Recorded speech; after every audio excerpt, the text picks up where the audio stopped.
Let's talk about drugs. Particularly, let's talk about prescription medications in the United States of America, which are insanely expensive due to the predatory practices of big pharma, and those same predatory practices cost people their lives every year and force people to struggle with illness and pain. And in general, all those practices do all the things we associate, frankly, with evil. My next guest, who I haven't talked to for a while, I always look forward to talking with her, is someone who's doing something about all of that. Merith Basey is the executive director of Patients for Affordable Drugs. And as she's about to tell us, there are new struggles going on the front lines of trying to get medications to people who need them. So, first of all, Merith, welcome back to the program. Very happy to be here. Lovely to see you. Lovely to see you too. And not so lovely what Big Pharma is doing. So bring us up to date. The last time you and I spoke, the Inflation Reduction Act included some provisions to reduce medication costs, limited, and we talked a little bit about that. One thing you persuaded me of, I would say, is that uh, this is sort of setting the stage and maybe framing the struggle for more advances in getting drugs to people who need them. And events since then seem to have borne you out. I should give you credit. It seems to me, but tell us what's going on. Thanks. So let me, as you said, set the scene a little bit for people who may not be thinking about drug pricing every minute of every day. Which is very few people nowadays, Yeah, given.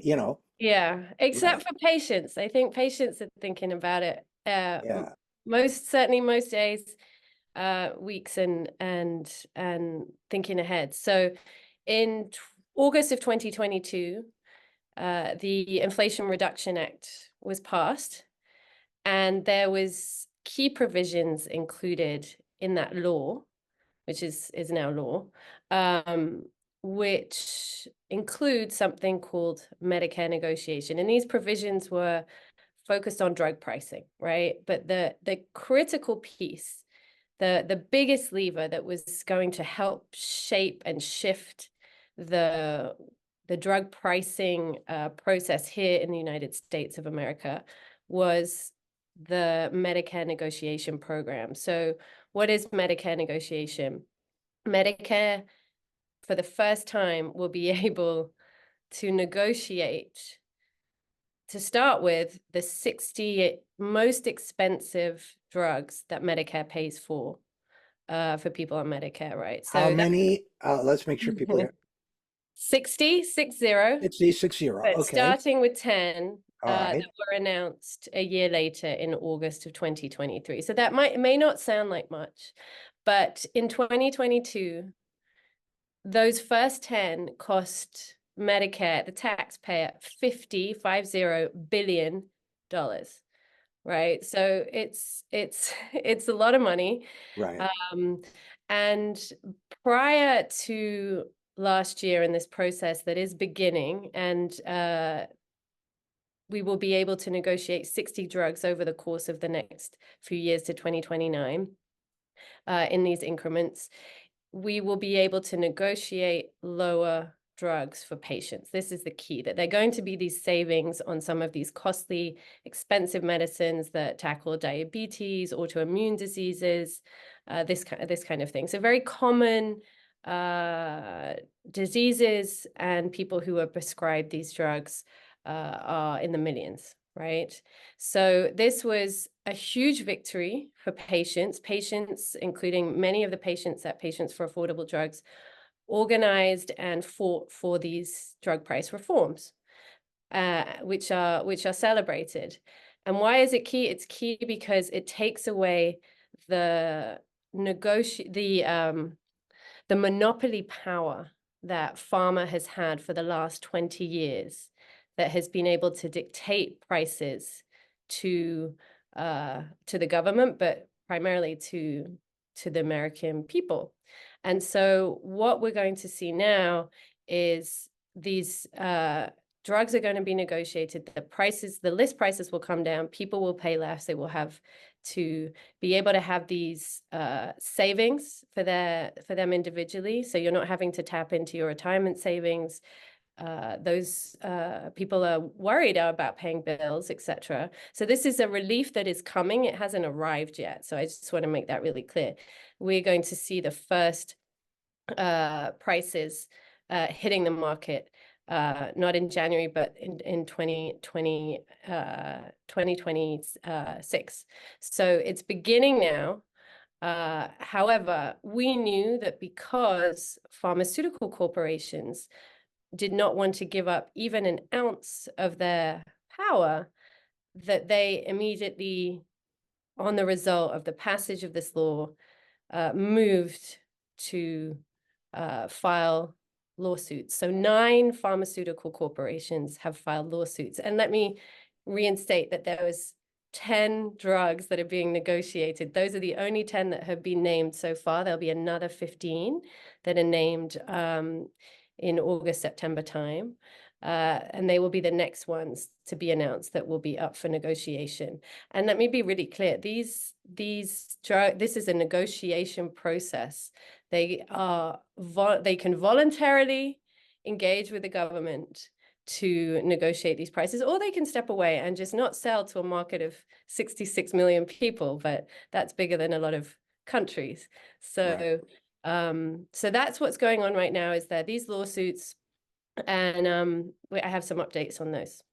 Okay, and I want to talk about those, and I want to talk about, among other things, the arguments that are being used both in court and in the court of public opinion against this negotiation process. So to do that, well, let's start here, Merith. You mentioned that this is voluntary. They can walk away. They can say, we don't want to sell you this medication for that price. What happens, though, to people who depend on that medication if Bristol Myers Squibb or whoever says, no deal, we won't sell it to Medicare? What happens to the Medicare patients? Well, we're not expecting that to happen. Mm-hmm. All pharmaceutical corporations who have drugs up for negotiation are already in negotiation with HHS, right? So they're, as always, they're talking out of both sides of their mouths, right? So here they are negotiating, but at the same time, they've filed these lawsuits, and both things are happening at the same time. Because let's be honest, walking away from such a huge market is not good business for them. And also, let me remind everyone that pharmaceutical corporations make a profit in every single country in the world where they sell a drug. And even with these lower prices, they will be still making a very handsome profit, we expect. We also know that pharma has been, at the same time, talking to their shareholders, saying that this isn't a big deal, right? Oh, So really? Uh-huh. yeah, so Yeah, it both of is. those things are happening as well. So that we expect this process to go forward. It is a negotiation. It is they have gone back and forth with different offers, and that will be decided in the summer, and then those final prices will be announced. And let's be honest, like a saving of a couple $100 for one person who's on a fixed income could be life-changing. Right. It's taking away that stress of like tapping into the savings that I mentioned, but also knowing that they can actually pay for their medicine every month. So Uh, let's yeah. talk about that for a second, Meredith, because I think one thing that people don't fully understand about the law, the Inflation Reduction Act, and the effect this has. And of course, we can move beyond Medicare at some point, but we're talking about Medicare, lawsuits are about Medicare, and so on. I think that one thing that people don't understand is how this affects individuals on Medicare. So that if someone is prescribed a cancer drug, let's say, that costs, or I shouldn't say costs, for which pharma charges, Yeah. $100,000 a year, way over what it costs, um, they would expect to pay some co-payment. So if Mhm. that 100,000 gets cut to 50,000, people still say, "Well, how does that affect me personally?" And what's your answer to that? Well, there's a couple of things here. So and to sort of step back a little bit, we know that Americans or people in this country are paying the most than any other country in the world for their medication. And that means 3 to 8 times the same more for the same brand name drugs. And we know it doesn't have to be this way. This is also why 1 in 3 people currently cannot afford to pay for their medication, which is shocking. Right, 1 in 3 people. That is someone, if it's not you, I'm very happy for you. right, But it is someone you know, and it's someone you care about, most likely. And again, as always, it's our like Black and brown friends and family members who are disproportionately harmed by high drug right. price, right? And women too, who typically are the ones who decide to maybe stretch or ration so that they can help put food on the table. That's what the data has shown too. And we And hear from, the disabled, yeah, so the absolutely. vulnerable of society. Exactly, exactly. So there's a couple of other reforms in the Inflation Reduction Act that are also in place now. One, which is a copay cap. So speaking to what you're saying, so if there's last year people spent in 2022, I should say, for those drugs, $3.4 billion in out-of-pocket costs, which is massive. However, now with the reforms, the copay cap for people on Medicare, and just to be clear, it's just for people on Medicare. Right now, this year, we've seen basically a phasing in of this reform. So if you're on some very expensive cancer medications, right, you'll be in this catastrophic phase very quickly at the beginning of the year. And like the president and founder of Patients for Affordable Drugs, one of his drugs, the copay, is $16,000, just one drug, right, Right. in retirement. That's a lot of money for anyone. And then you multiply that by multiple drugs. And for him in particular, the list price of the drugs that are keeping him alive and will keep him alive as long as possible is over $1 million. So if you're paying even 1% of that million, it's a Right, lot of money, right? So right, one of the reforms that is now in place is for people who are in this catastrophic phase. They will only pay between about $3,500 and $3,300 now as a copay cap for the entire year for all their drugs. And what's been really exciting is to hear from patients in our community who said, you know what, we were a little understandably skeptical, right, that this was actually going to make a difference because, people doubt, and it makes sense. This is new. Maybe pharma would get in the way. And so we've heard from patients, like one in particular, Judy, I can think of, who said, you know what, I wasn't sure if this advocacy and activism really worked, but guess what? In March, for the first time, I'm paying $0 now because I've hit my cap at $3,300. So what does that mean? She's like, oh, we said, what are you going to do? She's like, all I want to do is be able to go out to have pizza with my husband once a week. This is not, right, no one's going out to buy some some sports car. right. It's really just ordinary, basic, the ability to live without fear of going bankrupt or worrying about how they're going to pay their bills. So that's what's happening now. And then in January, we are going to see that copay reduced to $2,000, and that's for everybody on Medicare, right? So this is exciting, and this is already in place even before these drugs are negotiated. So hopefully there'll be fewer people that are having to hit a cap at all because they're on a drug that the price is going to be negotiated. And I think people don't realize what a big deal this is. There are people listening, and I sympathize with this point of view, say, wow, 3,000, 2,000, that's still a Yeah. lot of money. And it is. But I pay $15,000 a year, sometimes more. When you sign up for Medicare Part D, as it's called, the Yep. drug plan, the website projects your expected medication costs on different private insurance plans. Mine range from 12 to 30, 50 Hmm. in one year. And uh, of course, you can't anticipate what you're going to be sick with next year, right? So Yeah. you can't be a smart shopper for something that hasn't happened yet. So, Hmm. which is what disease and injury tends to be. So, this is, while I'd love to see it be zero, and I think we Yeah. should keep fighting for zero, this is a big deal to people because, and you also have situations going on where, uh, again, speaking from experience, my drug plan, quote unquote, approves the Hmm. generic version of something, but then the generic version of something isn't available. So all you can get is the brand name. Oh, you're going to pay $3,600 a year for the brand name. Yep. So there's intense gaming, there's intense complexity to the system.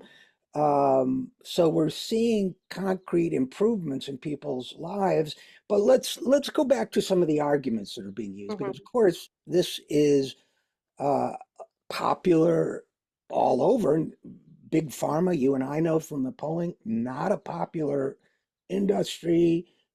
Everybody of all age groups, basically that can vote, uh, understands prices are out of control. Not everybody, but virtually everybody. Hmm. And they've got a hard sell against them to make to the American people. One of the things they like to say is, and then we can talk about the lawsuits themselves, but one of the things they like to say is, we won't do all this wonderful research that benefits you because you're taking away all the money that we selflessly devote to healing, research into science, into healing science, and the fact that other countries pay less. Well, you're subsidizing the healing, so they get. You know what I'm talking about, Yeah. right? Yeah. What's the response to that? I know what mine would be, but what's the right one?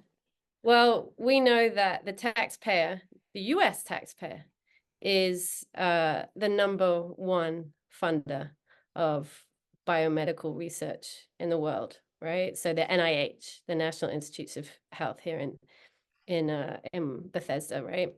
I think it's 48 billion the last time I checked dollars that goes from NIH to universities Right, and to medical research institutions in every state, many countries around the world as well, to do some of the most important research, all the way, not just basic research, by the way. It's all the way through often to phase 1 and 2 clinical trials. They do all sorts, and they are taking away the riskiest part of the R&D, right? Uh, right, so we know that it is the taxpayer who's driving most of the key innovative research. And we also know that because of the system that is set up, pharma is not just investing. They do put money, of course, but it's not as much as they would like to suggest, second. And they tend to spend between 2 and 4 times more on sales and marketing, of course. And this is also why the US is one of only 2 nations, high-income nations, that do direct to consumer marketing. Like, that's illegal in a lots of the world, to say, hey, have you heard of this drug? You should ask your doctor. You're not ask going your to find doctor. that. Yeah, yeah. So it's obviously effective because they wouldn't keep doing it. But we know where they're putting their dollars. And then also in terms of the most important research, like, we want those new innovations. Again, like I mentioned David Mitchell, who's the founder of Patients for Right. Affordable Drugs earlier. he has multiple myeloma, which is a rare blood cancer, right? And so he knows that the drugs that he's taking will eventually fail. So he could be Right. a candidate for cell and gene therapies, which the price right now there is in the millions. Like the newest one was 4.5 million. There was press today about a sickle cell drug that is 3.1 million, that the first patient, a young chap here in DC, is receiving access. But we need innovation, but we need it at prices people can afford, because Medicare, Medicaid, any system is not going to be able to balance their budgets if we're spending at a price that is dictated by pharmaceutical corporations. And that is part of what we're trying to do, not just with the Medicare negotiation program. It's to be able to rein in these prices and allow patients to be able to have access to drugs that they pay to invent in the first place. Absolutely. And David's been on the program. I have the precursor condition to multiple myeloma. Every year there's a 3% chance it evolves. So far, so good, knock on wood.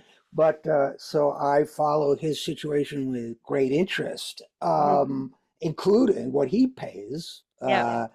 out of pocket, which is more than what I pay. And so he will definitely be helped by this. But it's also a case that if you have a relatively rare condition, is not profitable for the drug companies. So either they're not going to develop the medication, the government develops it for them, and then they charge a fortune for it. You know, I'm thinking, for example, of what they call orphan drugs, right, for rare diseases. Uh, and yet, one of the other arguments that is used, I don't know if it's used in the lawsuits themselves, but it's certainly used in Congress and elsewhere, is that the free market, so called, is the most efficient way to govern every sector of the economy, including pharmaceuticals, and that this is a step towards socialized medicine, and that's very bad. So therefore, we have to stop it, because the vigorous, healthy competition among drug companies is what it has prevented us all from dying off already, basically. And so I'm sure you've heard that argument a million times, right? Yeah, wouldn't it be interesting if pharmaceutical corporations and the free market existed in the same space together, but they do not.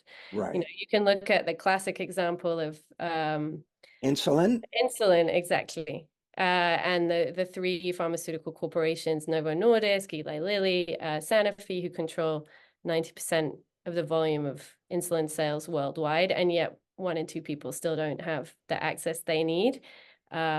Over 100 years after its first discovery. So if the patent system is working the way it should, even a number of those newer insulins, the analog insulins that have been developed more recently, are off patent. But as you alluded to earlier, the pharmaceutical corporations do not allow for free markets to function as they should.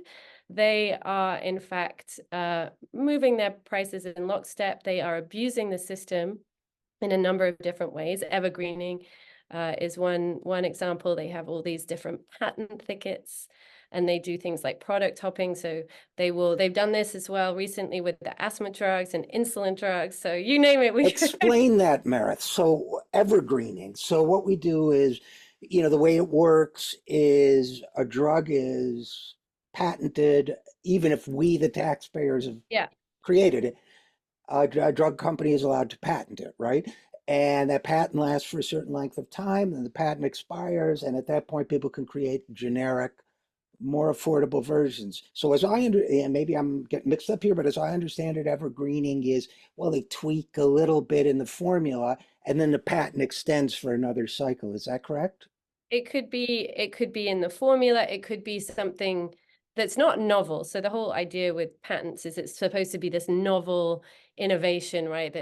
And the idea is that you share it with the world ultimately, but you get the reward of of this exclusivity or monopoly for a period of time.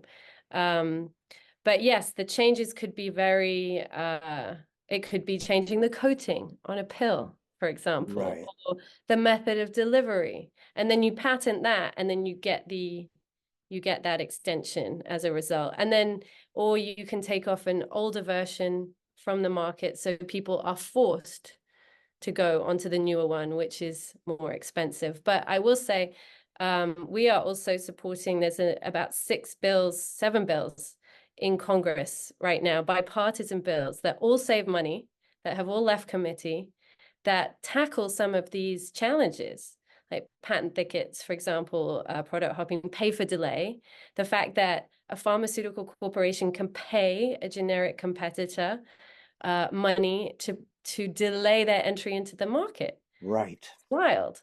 And then things around citizen petitions as well, and the FDA. And I mean, I go No, into I understood. And before we move off this sort of argument, counter argument aspect of it, are there any arguments being made in court or elsewhere that we haven't covered so far?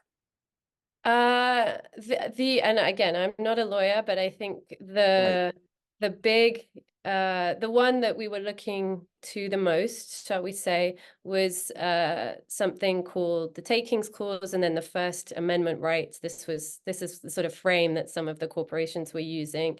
But I'm very happy to say that so far now, 4 times a federal district judge has ruled against these constitutional challenges, and for patients, which is huge when you think that the amount of money these corporations are spending, rather than just reduce their prices to a level that is in line with other parts of the world at the very least, they are spending $2,500, we think, again, at the least, on legal fees for lawyers, and spending millions of dollars. And we know that they spent, I think it was reported, $52 million just in the summer of 2022 trying to prevent the passage of this law. So they would rather throw all this money at preventing the successful implementation than lower their prices, because they are so focused on maintaining their complete control and monopoly power within the system as a whole, right? Which is the best endorsement for the bill I've seen yet, frankly. If they hate it that much, it must be good. Right. And I'm not a lawyer either. I've never understood how, the amendment that talks about freedom of religion and speech, assembly, it struck me as flaky, but what do I know? But so let's end with this, Merith. Okay, most of us listening, you and I, according to polls, most Americans, we strongly oppose what Big Pharma is doing. And other than sticking pins in voodoo dolls of their executives, which I do religiously, of course, what can we do? Obviously, we're not lawyers. We can't file amicus curiae briefs in court. But you mentioned other laws, for example, which sound like they do important things. So what can people do to back this process, ask for more, ask to protect what we've got, and so on? Great question. And yes, and you're right, like 9 out of 10 voters want Congress to do more to lower drug prices. Like it's popular at a time when there's not much that's bipartisan. So it is we've said that we think that people on Capitol Hill should only support pharma at their own political risk because of that. But if there's something they can do, we have launched a new campaign. It's Us versus Pharma. You can go to fightpharma.org in English. And if they're Spanish speakers, we have luchacontrapharma.org. which is the same campaign. And one of the things Right. we're asking for is signatures. We are in a coalition with many of our allies in this space, and we have over 150,000 signatures already and 70 different groups who have supported this. But we're looking to try and get 500,000 signatures asking the CEOs to drop their lawsuits, which is the very least that they could do. We will be organizing more in that regard as well. And also, if anybody listening has a family member who is struggling with high drug prices, they can share the story, and the story can be 2 sentences, right? With us through our website, Patients for Affordable Drugs. We have 35,000 stories that have been shared with us from every single state around the country. And we elevate those stories in part of the fight to continue to lower drug prices, because it helps to humanize to people who have the power to change the way this goes in whichever side of the aisle they sit on. But they need to hear from people who are struggling with this issue. And we know that, as we said, this is not, there's a lot of shame, I think, for people. They think, I can't afford my medicine. Yes. Yeah. And so it takes bravery, I think, to share. But we have found working with patients and giving them the platform to be able to share their stories at the highest levels too has helped help us win this victory initially because of the powerful voices of patients. So I think that would be the 2 asks at this point from us. And just so you know, we're also making sure, you mentioned amicus briefs, we are going to be filing in some of the appeals now to make sure that it's not just corporations' voices and the government who's heard in the courtrooms, but also the voices of patients who are harmed by high drug prices, so that there is they are represented in that space. And we'll continue the fight as we always do, but we'd love to hear from people. We depend on your support here at the Zero Hour, so please give whatever you can at any of the links you see on your screen. Thanks so much.